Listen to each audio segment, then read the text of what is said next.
we're having to show up in a different way, in a more intentional way. We're having to be thoughtful and articulate and meaningful and purpose driven in just a new way. And I think that it's a good thing because I think it's challenging, and I think that this industry needed to be challenged.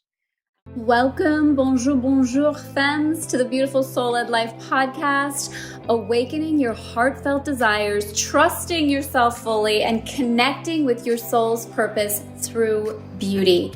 This is a potent mix of real life and profound spiritual teachings that will guide you for eternity.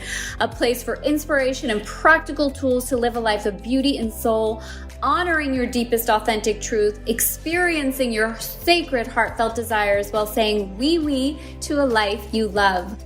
I'm your host, Tara Marino, founder and CEO of Elegant Femme and the Femme Types, a multi-million-dollar business, creator of Tara Paris fashion label.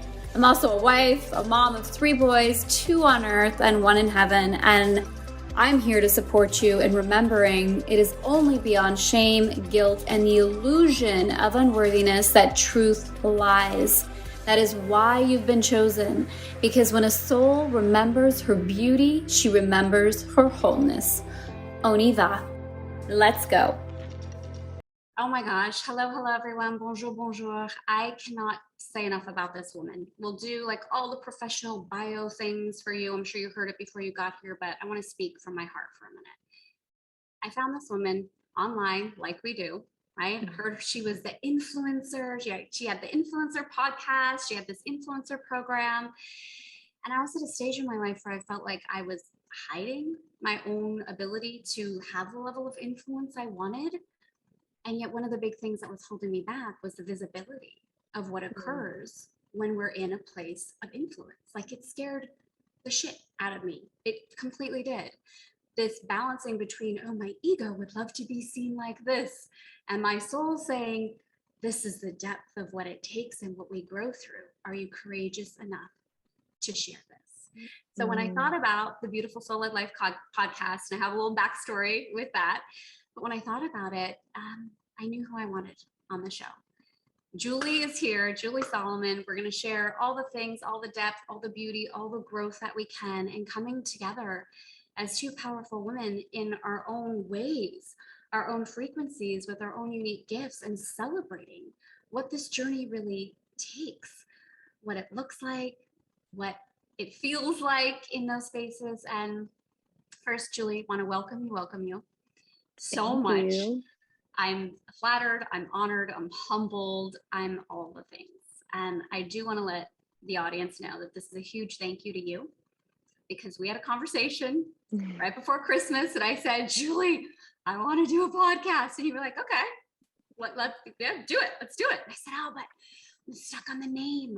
I want to call it Beautiful Soul-Led Life. And that doesn't roll off the tongue. It sounds too long. And you had to come up with something else. And you were like, Tara, who doesn't want a beautiful soul-led life? Like, just go for it. So thank you for reflecting to me, as you have over this past year and more, the trust that it takes for us to be on this journey, that it doesn't need to look a certain way, and that we can really follow that inner knowing. And when you reflected to me what I was saying to you, like, I want it to be this, and you supported me in a higher level of permission to just go for it. So thank you, because now it's live, Julie. We're here. Beautiful Soul-Led Life podcast exists. It's so exciting. Yes. Yeah, it's so really great cool to be here. It is. I'm so happy to be here. I'm so proud of you. And, as you mentioned, we got to know each other last year through a mastermind that I was hosting the container of, and you were one of our incredible, amazing members. And it's just, it's so interesting to me that, and I think this is a great reminder for anyone that's listening, because, you, Tara, are a great example of someone who has, as a woman especially, has achieved a lot. You have traveled the world, you have lived in other countries, and not just lived in those countries, you have lived in these countries and then built these wildly successful businesses and brands and community and networks in these countries that you didn't even have, the language wasn't even your first language, and so it's such a powerful thing to think about. And then at the same breath, the ego can easily just say, oh, but my visibility isn't big enough, or I don't think that I can do this, or it's not great enough, without us really kind of recognizing how far we've come. And I was actually reading something the other day. I was reading somewhere where someone was saying, if you want to get a room of women to start bawling their eyes out, ask them all to start listing everything that they have ever achieved or accomplished or succeeded at that they never thought was possible. And I think that that's such a profound and powerful thing, because it is so easy, especially as women, because we are managing so much and so many people and places and ideas and things at all times, that for us to really sit in that moment of, and not resisting being in the moment of where we are, and really just honoring that for what it is, and really giving ourselves the pat on the back and the congratulations that's needed for everything that we have been able to, accomplish or achieve. And I know that people can have, some feelings around those words, which is fine. But to me, it's a really powerful thing. So I just want to acknowledge that in you and your incredible listeners, and where we are today. And this is how we get to have this amazing conversation, because two women decided to really forge forward and do what they wanted to do, even if they didn't have the answers, or they weren't 150,000 million% confident in doing it, or whatnot. But this is where we get to be because of doing that, and of getting what we want, trying to get what we want, even though we may not know what's going to happen. I love that you're bringing that forward. I love it, love it, love it. I know the get what you want. You're so passionate about it. We're going to talk about your upcoming book. Mm-hmm. And I love that you're saying this too. I was just downstairs and Dave found a huge box of my old journals at his grandmother's house and brought them back. I'm talking like from 2008. Mm-hmm. I was dreaming and saying, oh my gosh, what if I could create $5,000 a month? Like, oh my God, I can't even imagine. And if we don't take that moment, like you're saying, to just sit with the sensation, and I'd love to hear you speak on this a little bit, because I think honoring and embodying the sensation of growth and success is something that we're really challenged with. I think we're much more comfortable with the what's next. I'm not there yet. What else am I supposed to do? And running on that like adrenaline of the void versus sitting in the wholeness of, oh my gosh, I did this. Like I can just feel it in my body. It brings up so much cellular memory of, is it okay for me to recognize myself in this space? But I found as uncomfortable it is the only space that we can authentically grow from. If we're chasing that fear of not enough, whatever it is we create from that space isn't going to have, I don't know what we can say, the longevity, the fulfillment, the level of legacy that we're really intending. Yeah. I mean, I know that very intimately, because I am someone who has constantly chased after things. And then, it's never enough. It's like, have you ever, it's a song from the movie with Hugh Jackman, where he was in the circus, and there's a song. Yeah. Dave loves that soundtrack. So probably, So it's the woman that he aligns with for a short period of time. Yes. I know it. Yep. And it's so powerful. And I think that what you were saying earlier with that idea is that when we start to create and bring into tangible fruition some of the dreams and the desires that we had, some people call it manifesting, some people call it goal setting, whatever those things are. And when you start to really live out those ideas, it can feel very, it's a very powerful thing. And so it can feel scary. It can feel like you're not ready. It can feel like you're not prepared. You can have imposter syndrome or feel like a fraud, or, I think for me, it's always, and I had a friend ask me this once, we were talking about it in terms of money, and she's like, but what is enough money? Like, what is that magical number, Julie, that you could make? And when she said it, my girlfriend Liz, when she said it to me, I was like, well, it's just all the money. Yeah, just all the money. Amounts forever. Right. And she's like, yeah, but how much really, how much do you really need to, of course, take care of yourself and survive? And then how much do you really want or desire or need to have the lifestyle that you want? And are you actually really coming from and working towards that place? Or are you working from this place of I got to make more, I got to make more, I got to make more, because then at that point, it's not really real, I think. And then that's when you can start to easily lose it. And that's even happened, throughout my journey. Like, I'm a powerful manifester. I can manifest a lot of what I want, and I can make a lot of money, and I have made a lot of money. But if I am not really focused on the intention of how am I going to use this money, and how am I going to create bigger impact? And I think that, early on in my career, when I didn't know what I didn't know, it's like the money would go out as fast as it would come in. I didn't understand why. And I think that it really comes back to that alignment of, I just wanted more and more and more and more and more to kind of fill up and feel some kind of void, or some kind of thing that I was trying to prove to myself. And that's why it was never enough. And I have come a long way since then, but I still do have to check myself. Right now, Tara, I'm in the middle of this book launch, and this is something that I've launched a lot of things throughout my career, and I've even been on the other side of other people's book launches as a book publicist. But A, that was 10 years ago, and a lot has changed in the landscape. And B, there's still nothing like your first book and marketing your first book. And I know that you yourself have been on the starting journeys of this as well. And you can have those moments of like, how many pre-orders are we getting? How many people are doing this? How many people are showing? And it can become this egomaniac trip. And then it's like you take all the life out of it. It's like you've sucked all the juice out of it before it even had a moment to actually live. And so I've really had to be, and sometimes for me, it's like a one day at a time thing, that I have to really watch that, where is this need, this desire, this, relentless focus to want to get this, where is it really coming from? And keeping that intention and keeping that why in check, I think, is important, because if not, then, it's all, the present moment is all we have. And it's like, it's going to be, you're going to be on to the next thing eventually. And then it's like, oh, wow, I didn't really like sit in that and just love it and revel it for what it's for. I think a lot of times we'll also kind of make up these ideas. If there's people out there like me, that I love to be doing multiple things at once. I like to be doing this and having my hand in this. And then I'll start to fake out and tell myself, well, like, I can't give, it's like, I have to be so focused on the book marketing right now, but I also want to be doing this thing and this thing. And it's like, I asked for all of this.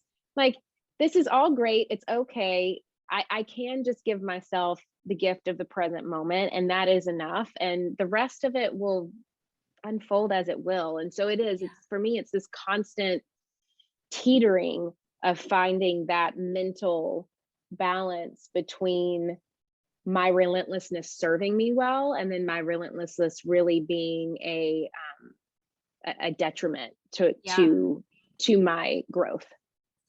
Well, I love that you're saying this, because I think so many of us have been trained that the relentlessness is a good thing, that we've been trained that kind of ache and void inside is what's motivated us for years and years. And as women, I go as far to say centuries and centuries, that we've plugged into this place inside of us that has catapulted so much growth and evolution for women. And I feel it's changing. That void, we're recognizing that the void isn't serving us. It doesn't mean we can't be successful in the void. We have, a lot of people that, and us included, right? We know that feeling where we're dig into our adrenals and we're going to make it happen no matter what. But the payoff we're noticing is different. The effect on our bodies is different. And coming from this space of recognition and why am I doing this? Am I coming from wholeness? Am I expressing this from a place inside where I'm enjoying it? Or like you're saying, am I overly attached to the numbers, the results, what other people are going to think of it, and it sounds so easy and simple to say it, but when we're in that moment, there's such a subtlety of where am I operating from right now? What's really important? Am I receiving the moment? Am I experiencing the moment? Or am I attached to the end result and waiting for the end result to give me permission to tell me that it was okay to enjoy the experience? You know what I mean? Yeah. And a lot of times I don't even think that we know when we get to the end result, because we don't even have clarity on what that end result is to begin with. So it's, and that's kind of going back to that idea of like what my girlfriend Liz, when she posed that question to me years ago that she was like, well, what is enough money? Like, what is that number, Julie? And when she said that, I was like, I have no freaking idea. Yeah. Like, I have never really thought. So it's like, of course, I'm never going to get to the end result, or I'm never going to know if I get there, because I'm not even giving myself this framework to work with. I'm just saying more and more and more and more and more and more and more. Yeah. Yeah. And I find that that's too, been a big thing. A big thing is, and it's so easy to get attached to it. Oh, the number is going to give me the result. The number is going to make me happy. The number is going to satisfy me. And it doesn't. Yeah. It doesn't. It's so much, in many ways, it's so much more. It's so much more than the number. So much more. Yeah. So I'd love to hear what's coming up for you as you are launching the book, as you are in it, as you're experiencing it, as you're moving through like the spaces in between of wanting this, desiring this, gifting yourself permission to let it be visible, and then feeling through the spaces of, wow, I didn't know it was going to be like this, Yeah. Yeah. It's in some ways, it's been a mirror to, it's revealed so many things to me that I never even were thinking it was going to reveal to me. And so I'll try to kind of break this down.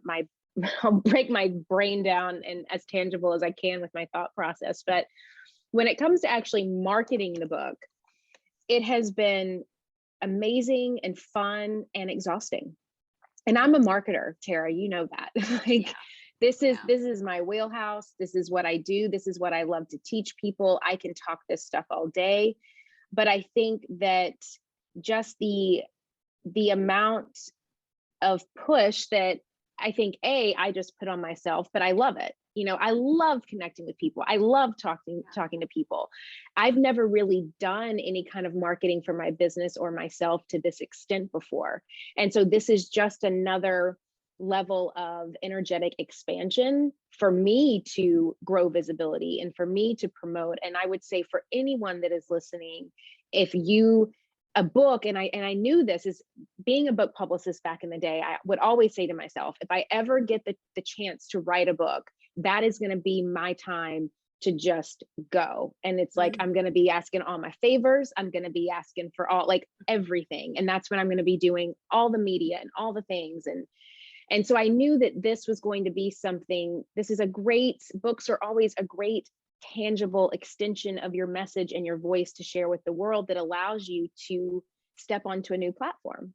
Yeah. And so even though I say it's exhausting, I wouldn't wish it away. It's been one of the most fun experiences this year for me so far. I've loved to do all of the incredible media conversations. I was just on a walk this morning with a man that I met because he had me on his podcast and he happened to be in town. And if I would have never been on his podcast, I would have never met him. And he's just, this incredible human. You meet someone and you're like, I feel like I've known you. I've definitely known you for 25,000 lifetimes. Like, glad that we were able to connect. This is a soul again. Connection. Nice to meet you again. Yeah. Right. And so that's what I was telling Paul that today on my walk. Like, I'm so grateful for this because it allows me to meet people like you, or like you, Tara, being able to reconnect with you because I love you so much and having this beautiful conversation. So it's been a good reflection of that. And I think that when it comes to a first book, especially, I believe that like you have to go all out and experience it and do it to a degree, not to where you're going to be, emotionally depleted and exhausted beyond repair. But, and I tend to kind of push myself just to that brink with still having some sanity. So that's been amazing. I think and also knowing that I'm just still planting the seeds. I mean, during this conversation, by the time people listen to this conversation, the book will be out. But by the time that we're talking, the book is still not out. And I've been talking about this, really, it's been in my heart for 3 years. Because I had to get it, write a proposal, take it out, try to get it published, got it published. COVID happened. I had a baby, then I had to write it. It's like, then you have the editing process. And so I've been in this marketing thing really since January, and it really is it's a marathon, not a sprint. And so I've learned a lot through that. I think what else is really interesting is that the timing of this coming out, and from what I've really been seeing from my perspective, when it comes to the online space, when it comes to anyone that either has a business online or they are a personal brand that they use social media or online avenues to market themselves, we are coming out of this kind of post-pandemic exhaustion from the amount of options, choices, things that we are, kind of thrown at every single day. And I think that when it comes to what we knew to be kind of the traditional way of, if there is a traditional way of email marketing, content marketing, influencer marketing, online marketing, there was this kind of pre-pandemic way of doing things. And now there's this post-pandemic way of doing things. Agree. And it's completely different. And just the way to get in front of your current community or your current audience that for some women like you and I, Tara, have spent years building, it's a lot harder to get them to stay interested and curious and invested in what it is that you're doing. Is a lot harder to attract new eyes and new hearts to your message and to your vision. It's a lot more challenging than it used to be because there are just so many different options for us to get distracted and rabbit holed down something. And there's so much more, and I say this in a positive way, but there's so much more competition in the landscape. When I first started doing my work in 2015 and 2016, there was no one else creating courses on pitching. There were very few women that had marketing podcasts. There were, it was just a different landscape. And so now, of course, is it still doable? Absolutely. Do we, actually the possibilities now are more limitless than they were when I first started, but just the noise that you now have to seep through. It's not, gone are the days of being like, I'm going to run a Facebook ad and just sit back and, collect my money. Like, gone are the days of that. So we're having to show up in a different way, in a more intentional way. We're having to be thoughtful and articulate and meaningful and purpose driven in just a new way. And I think that it's a good thing because I think it's challenging. And I think that this industry needed to be challenged. When I say this industry, I just mean kind of like the online marketing, social media, even, thought leader industry, just the personal branding industry. There's really so needed more to be challenged. I agree with you. And I know, the shift, I'm really excited about it actually, because I feel like it's requiring a brand new level of authenticity for women. And that's what gets me really excited that, what we were talking about before we kind of got into the record session of the authenticity that it takes to be visible as you're growing into your next level as a woman, when you're moving into getting what you want, when you're moving into your beautiful soul-led life. The fear of the visibility, the truth of what it requires, not just this pretty post-it of here I am, I've arrived. And I feel like what the industry is offering is the opportunity for women to start showing up more authentically. Not that we haven't before, but there's a different edge that I feel like we're being called into. There's a different level of conversation between powerful women. There's a shift in this pedestal kind of mentality between mentors. There's a collective unity and power and truth of, I'm in it right now. This is what I'm growing through. And you have your, gorgeous, unique ability, and I have mine, and we can learn from each other, and removing any kind of shame along the way, that we need support, that we're learning from each other, that we're leaning in, that we might have an amazing expertise in one area, but oh wow, this area of my life is really tough and I need to ask for help. And this just really washing away of any kind of shame or illusion of what it looks like for us as women to be successful, to be on our edge, to have this level of visibility. Like, women look at powerful women, and I'm sure you've received this, and they just have this idea, this notion of what it must be like. And this even, and we've all experienced this when we're in our lower self, this petty piece of us that's like, must have been easy for her, or I'm jealous or envious, or she gets to have this because she's this. Right. And just this projection that all of us, we've all done it. We've all done it, right? We're all human. We've all done it. I used to do it a lot with women who I would say like, well, easy for her, she's not a mom.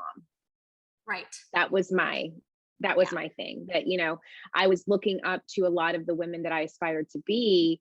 And a lot of them either didn't, or at the time they weren't moms. And I was at home with a 2-year-old, and so I would have this excuse, and that excuse served, who cares if they weren't moms? Like, that doesn't matter. But that excuse, that I had a payoff with that excuse, because it allowed me to stay a victim. It allowed me to say that the problem was out there, or that, since I am a mom, I'm never going to be able to get something that non-moms have. And so that way it's like I was kind of let off the hook a little bit for, like, if things didn't go my way, or if I didn't achieve what I wanted, well, the fault's not mine. The fault is because I'm a mom and these other people aren't moms. And so that's why they have an upper hand.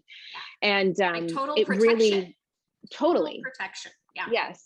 And that's when you really have to get honest with yourself and start saying, like, okay, brain, thank you for trying to protect me, but that's actually keeping me small, unseen, and little. And like, it's not really, it's keeping me, like, I know that you think it's keeping me safe, but it's not keeping me safe. And so you have to kind of take that excuse and like put it, you don't have to shame yourself for it, but it's like, put it on, I see it as like a sidecar. It's like a motorcycle with a sidecar. It's like, put it in the sidecar.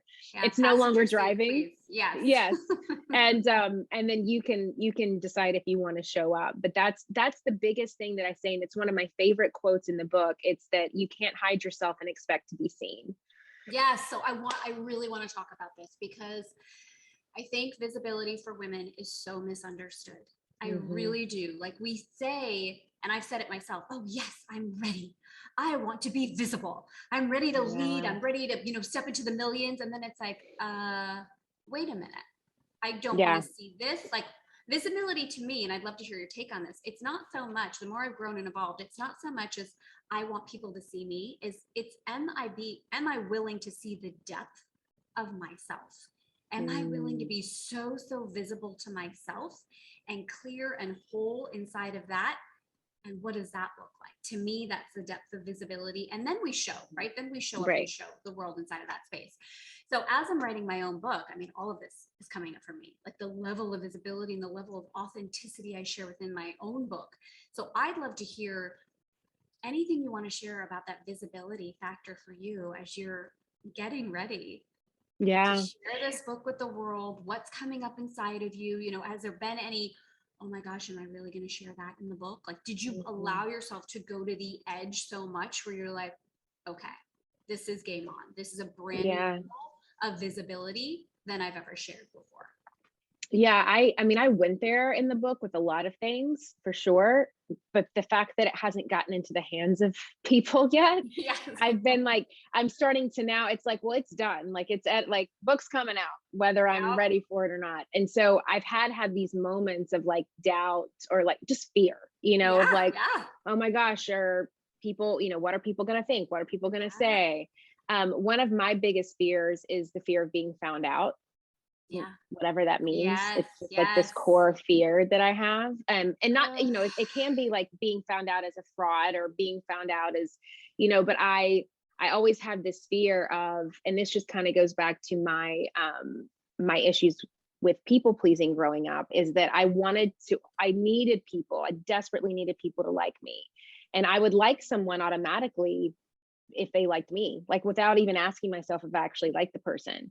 And so that fear of being found out, it comes from this of like, oh my gosh, are they going to find out that I'm not who I said I was, or that I'm not who, and this just comes back to like, what kind of facade do I have to put on to get this person to like me? And so I've come a long way from that. Thankfully, I have got a lot of tools. I don't really move from that place anymore. But that fear is still there. And so it's like, oh my gosh, what if people start to see, a version of me that they never knew, and it's like, they don't like it, or it's too much, or, whatever that is. But I think that what you were touching on with visibility, that really comes back to what I think, like the art of shining is. Shining is really connecting to many by connecting to one. And that starts with you. And so you can connect to yourself first, and then that causes a spark, and then you can connect to one, which causes a spark, and then to one, which causes a spark. And it's kind of like, if you think about, Lady Gaga on stage, she may have tens of thousands of people in front of her, but her eye is on one person. And by connecting to that one person, she's connecting to the entire room.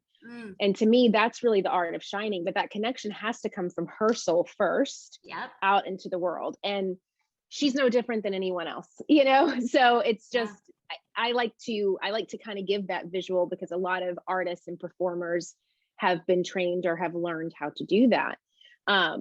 But we all have it in us. And so that's why shine is so important to me, and shining is so important to me, because it really does stem from allowing yourself to be cracked open and to really be seen. And that's what true visibility is that, you allowing yourself to finally be seen, you making the decision to no longer hide. And then I think that there's all these tools that we use to kind of get it out there. So that may be, social media, that may be, the business that we run, that may be, podcasts that will go on, whatever those kinds of exposure type of opportunities may come from it, that allow us to become visible to other people and get in front of other people. But it really does, I think, start with us. And did you feel that when you wrote the book? Because I love that you're thinking of Lady Gaga, right? This artist. And I do think that more and more of us as coaches, I think you're a manifesting generator too, right? Yeah. I mean, there's this artistry, I feel like, to what we're being called into. It's not this black and white level of expression. So when you were writing your book, did you feel that? Were you feeling like speaking soul to soul when you were sharing your truth and your stories? Because to me, what you're saying is so potent, so powerful. And I do feel like this is what this industry is calling forward. Like that level of intentionality, authenticity, that this isn't, we might have the intention to affect the masses, but the depth with which we share, it's soul to soul. Seeing each other that way, being willing to be that cracked open, as you're saying, that level of heart bringing forward, that's what's going to have the impact in the industry. Those are the ones that are going to stand out above and beyond the noise. Those are the ones that it's not going to make sense what we're doing, and the catapult, whether it's health, wealth, beauty, love, whatever level of success or all of it that we're looking at. To me, that's where we're going to see that distinction. So I imagine you did, because I've had opportunities to speak with you one-on-one, and when you go in, you go in. So if that's in the book, I want women to know that, because that's extraordinary and that's special. Yeah. And it is, it's a lot. And I think you touch on something, because it was kind of happening when I was writing the book, and it might have been you last year. I think you definitely said this to me, and I've had some other people say this to me too, that when they come inside, we always have these, ideas of who someone is, right? By their facade, or by what we see on social media, or by what we hear, and I've had people come to me, and I think you were one of them, that were like, when I saw you, it was like, you're light and you're bright and you're smart and you have so much wisdom and you have so much strategy to share and all of this and all that's great. But there's so much more to you. And you have a deep wisdom and a deep connectivity. And there's so much more to you, that when you get that kind of, get that kind of opportunity to be in that space with you. And I think that was such a great reflection to me, because it showed me where I was hiding, whether I even realized it or not. I didn't know that I wasn't showing all the layers of the depths, or maybe I was kind of figuring those things out as they were going along and as I was growing. But that was a huge reflection to me when people would say that. They would say, I've now gotten this time with you, or maybe I heard this podcast episode and then I joined you for a workshop. And it tends to happen when I'm in person with people, that they're just like, there's so much more than what I realized, of how you show up and how you support and how you hold space. And so I was really hoping, and my intention with the book was to be able to take that idea and to be able to share it in pages. And the only way that I knew how to do that was just to share more of me and show more of me, and really share the experiences of, what got me to that way to be so layered in depth, what got me to that way of being able to be so aware and so reflective in my life. And it's because I wasn't for a very, very long time. And, you know, I've had a slew of these rock bottom moments that I share in the book that allowed me to get to that place and to really start to take stock and to take ownership of my life and of the decisions that I was making and of the results that I was getting. And that's why, you know, now with people, you know, if people ask me, well, you know, what's next or what has surprised you or this or that, I'm like, it's honestly like, I'm just getting started in so many ways. Like in so many ways, I am just like, whatever this last, you know, half decade plus has laid some really amazing foundation. But I feel like it's also the shifts that we've seen that we talked about earlier, just in how we're able to connect and market and sell. It's like a lot of stuff I feel like is being cleansed and like washed away 100%. To like bring more space for this next, you know, this next level of energetic expansion. And that's what I will feel sometimes. It's the challenge that I will have, and I know that you can understand this, Tara, is that the energy, the expansion is so much that like I have to like you know, it's like the energetic expansion it's just a lot. And so I just have to really be aware of it. I don't want to let it psych me out. I don't want to have to second guess it. I just have to kind of trust and sometimes take it, you know, like, okay, for the next, you know, hour, I am with Tara and we're going deep here and I'm nowhere else. And this is where I am. And like, I really have to take it like that, because otherwise I can get very kind of overwhelmed sometimes with that, if that makes sense. It makes so much sense. And I love that we're able to speak this way, because not everybody is going to understand that level of energetic expansion. And I'm fine with it, because the women that we're meant to speak to are going to understand it. The women are ready to play at the level that you and I are talking about, with this level of authenticity and visibility and deep, deep trust and inner knowing that this is where we're going. And that subtlety in that moment when we can feel the energy expand, and there's that temptation to go into what we would call faux New Yorker, that void of like, let me try to control it. Let me try to manage it. There's so much coming through. I've got to capitalize on all of it. I've got to make sure. And that surrendering and that trust that this is coming through me for a reason. And it's creative energy. It's nothing I need to harness or sustain or control. Like, it's unlimited. It's here for me. It's coming through me for a reason. It wouldn't be coming through me if I couldn't honor it, if I couldn't allow the expansion. So one of the things as we close that I'd really love to hear from you, we talked about it, and I want women to know this. You had said to me, because I was talking to you about my book, and you had said to me that you had gotten really excited before about other mentors' books coming out, and you were hoping to get like a behind the scenes of their truth, their journey, their depth. And you were disappointed because it was basically just ABCD of this is my program, this is my course.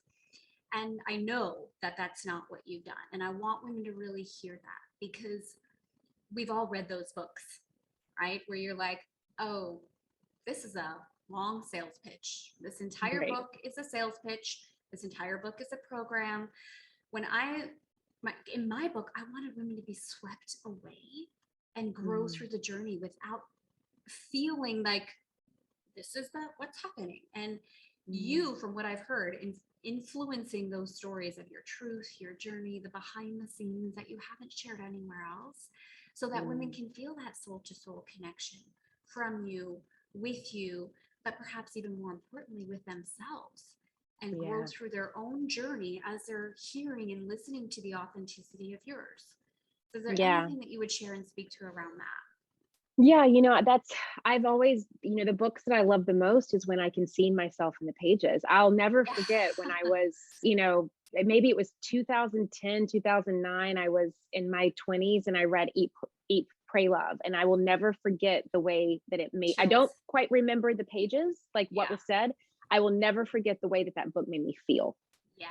And that's I didn't know who Elizabeth Gilbert was, but at that moment I was like, I will be a fan of yours for life. Like that book, it changed so much about it cracked open these new possibilities that I never even knew were possible. And she didn't write that for anyone but herself. Yes. But the way, yes, that I just could see so much of like my dreams and my hopes and my character defects and my flaws. I could just see so much of it in her and in her story and in her courage. And so I knew that if I were ever given the ability to write a book and have people care enough to actually like, pay $29 and to read it, that I wanted to give them that. And it did come from, like you said, I've read books before by people that I really looked up to and admired from a business standpoint. And I was so excited to kind of sink my teeth into their book with the hopes that I would have that eat, pray, love moment, and they would show me more of them. And then I would get very underwhelmed because I'm like, okay, this is them, but it's curated, it's them. And here's the thing. It's like, readers are so sophisticated. They're just like our customers, our students, our clients, our members. People in today's world, they're so sophisticated. Like, you're not getting anything by a reader. Yes. And it's like, you see that, you can smell that BS from a mile away. And it just felt, I wanted the authenticity of someone taking the gift of writing a book and really showing themselves.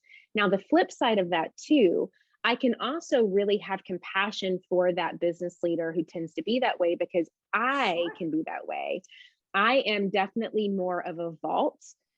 You're not really going to get to some depths of me until you get into like you got Tara, like you're going to get into a container where you get to have more of those intimate moments with me. And I've always used social media as a business marketing tool. I've never been somebody that's going to be sharing, all the highs and lows of their life. I actually used to have a lot of judgment around people that did that. I'm like, oh, here she goes again, just bleeding all over the social media, page.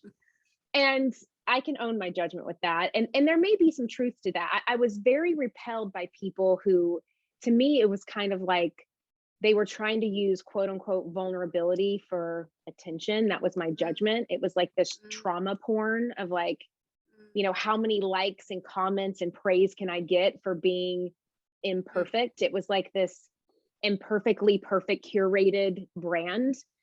And I could also spot that from a mile away. And so I always knew, I was like, if I'm not using social media to just bleed all over people, and I want to share from a scar and not from an open wound, but I also don't want my book to either be a regurgitation of all of my vulnerable moments that I've already shared all over Instagram, or a regurgitation of, the least vulnerable parts of me, which would be business strategy, So it's like, I want to use that as a sacred space. And so that's why for me, and just my connection with how I love to read books, that the pages of a book was always going to be the sacred space for me to do that. And that's going to live far longer than I will, far longer than an Instagram post or an Instagram story. And so for me, that was my decision to why I opened up so much as I did, and why I decided to put it in a book and not a YouTube channel or something else like that. Yeah. I mean, I think the fact that it lives on forever is a really big deal when you're writing a book. It's going to be published. It's not a post that you can take down on your blog. It's out there. It's in the world. And it's not a program or a course where you're going to be supporting people through the content, that if they have a judgment or a misunderstanding, you're going to have the opportunity to clarify that. It's out there. And we've got to trust that people are going to have the experience they're meant to with whatever their own personal reflection is of what they're capable of, aware of, all of that, and really handing over the transformation to that person, to that soul. And like, okay, you've done your part. Now it's them and their soul, them and God, them and the universe, however we want to see it. So I honor you for putting it out there, all of it. Thank you. The way that you have. Thank you. I'm so excited. I'm so excited for everyone to get to read it, to get to know you in a different way, to feel this integration between the personality, the persona, the perspective, the business aspect, and the you that grew through it all, right? That's the common denominator through the whole entire piece. The you that moved through the steps to be able to shine the way that you are, to be able to be the influencer that you are, to be able to be the mother that you are to two gorgeous human beings, and the way that you're mothering and honoring and the wife that you are, all of those pieces, right? It's not just this little box of this is who Julie is. It's not that way for any of us. So the intention and the integration for every single woman, man who reads it, I'm so excited for them. So excited. So let's talk some deets about the book. Yes. So there's signed copy opportunity. We'll put all these links here for all of you that are listening. Put all of it. You'll have all the resources. But the pre-order page, Julie, is juliesolomon.net/get what you want. Yeah? Yes. Yes. So we'll put all that there. Is there anything else that you'd like to leave the audience with as they, I would just, go ahead. Yeah. I mean, I would just encourage them to give themselves permission to think about what's possible, even if they think that getting what they want is impossible.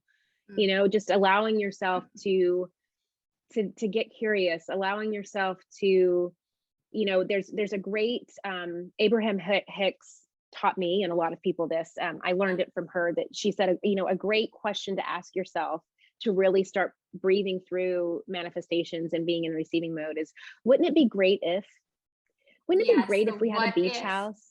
Yeah. Wouldn't it be great if?